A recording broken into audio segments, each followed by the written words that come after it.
talk about Donald Trump's electoral college path. What are the states that Romney lost that you see him in a good position to win right now? Iowa, Ohio, Pennsylvania, Florida.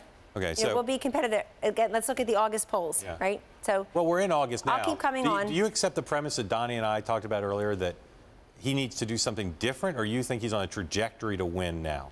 Well, I think he is different. And something that he will do differently that would be very unique for a Republican nominee is really taking the case in these presidential debates to the Democratic nominee. Governor Romney was criticized roundly for having a great first debate. So he clearly won one debate, October 3rd, 2012, but then he never won the argument. You can't win a debate. You have to win the argument with the voters every day.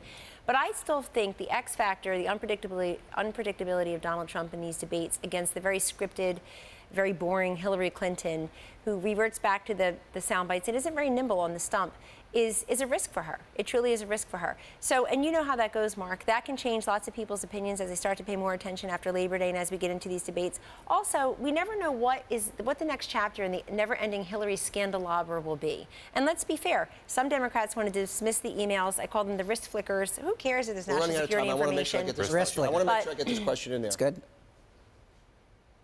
Why would Donald Trump not release his tax returns? He's obviously hiding something. Otherwise, he would do it. Why does he have to? Why won't she? He's running for the highest office. That's what we do as citizens. I tell you what. Tell me anything. Maybe you just want to see what a billionaire's tax releases look like. It's kind of cool. You know, right? By the way, no. Because the theory is the only reason he wouldn't is one of three things.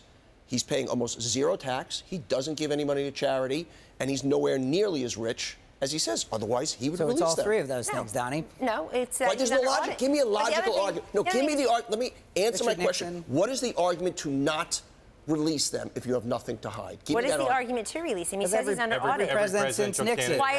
What other presidential candidate have you ever seen like him? What other presidential candidate ever went from 1% to 4%? I want to get another question. No, it's an important question. Before you worked for a candidate who refused to release his tax returns, did you have the principled position that it didn't matter if a presidential candidate did? I actually don't know why they do. So if you could tell me why they do. Shows how they conduct themselves as an American citizen. I'm more interested to know that they're both going to have a medical doctor examine them. I'm more interested to know whether they put national security risk.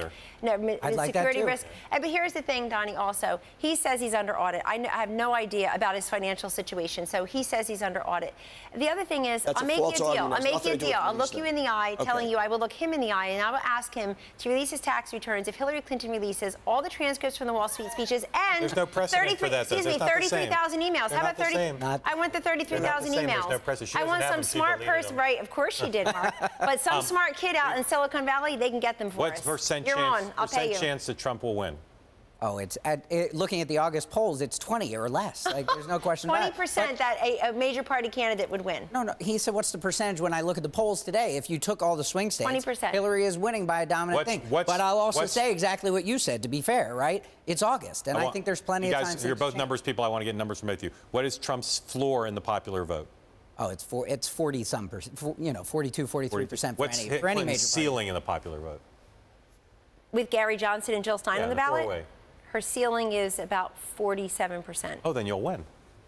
Probably. We could win because nobody's talking enough about Gary Johnson. We see in the statewide polls, he's rising. And hurting her? And he's hurting both of them. But look, Hillary Clinton can get 41, 42, 43% of the vote before she gets out of bed in the morning. The question is, how does she get to 51, 52 and stay there in these swing states?